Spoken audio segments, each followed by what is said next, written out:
chaplains received a call around 6 o'clock that Sunday morning. One of the first people I met when I arrived around 7 o'clock down at HCMC was Adam Medlicott. We're going to ask Sergeant Medlicott to come now and share his unique perspective and share some words with us today.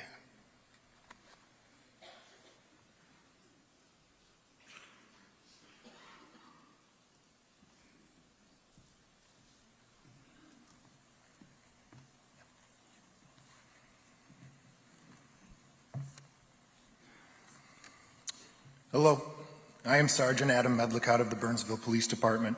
I want to thank you all for attending today to honor and remember our fallen heroes.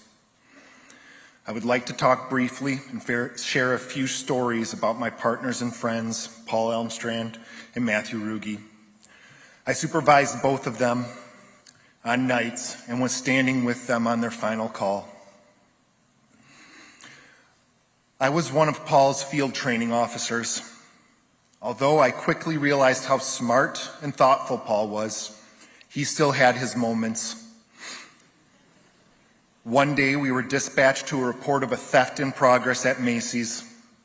As we pulled up to the store, we saw a vehicle unoccupied and idling in front of the main entrance. Excitedly, Paul yells, "Look, it's the go-away vehicle."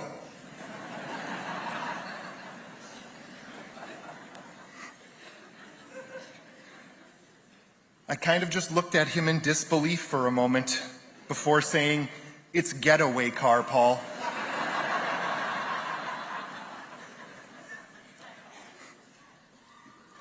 It seemed like that story would come up every couple weeks, and we would have a good laugh again. Paul was not a shy person. Many times he would bust into my office uninvited, sit down and make himself at home, just to talk or pick my brain on something. Recently, he had been talking to me about the open sergeant position he was considering putting in. He was asking questions about the testing process and what it was like to be a sergeant. "Chief, I think Paul would have made an excellent sergeant. I'll miss our midnight talks, Paul." I remember the very first call I went on with Matthew Ruge. I was training a new officer, and Matt had just completed field training himself. We were dispatched to a young lady who was to start an addiction treatment program that day. A van was outside of her house to bring her to the facility, but she had sat down inside a closet and was refusing to leave. I watched Matt and the new officer that I was training work through this call for a while, and it was a disaster. They didn't know what to say or how to say it. And I remember Matt looking back at me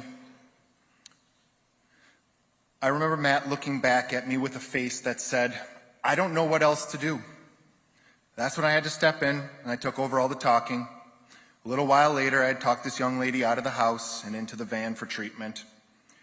After the call, Matt walked up to me and said, "Thanks, Adam. Man, I really effed that one up." He used the real word, though. Like any other cop, I said back to him, "Yeah, you really did." But I also told him that he was young, and he was new to the profession.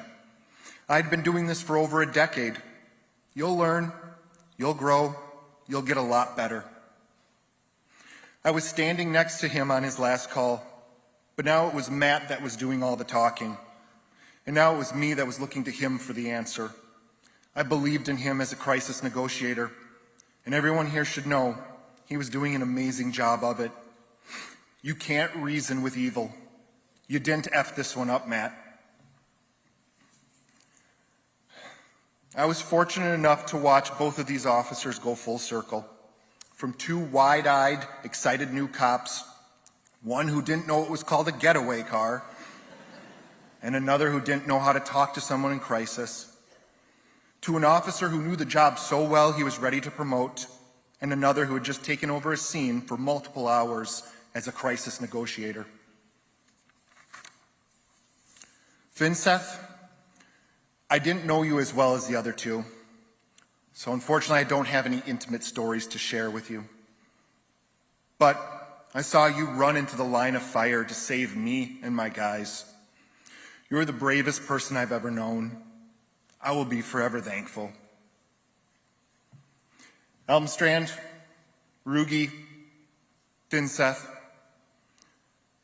we were there for 7 children. Nothing could be more honorable. Rest easy, brothers.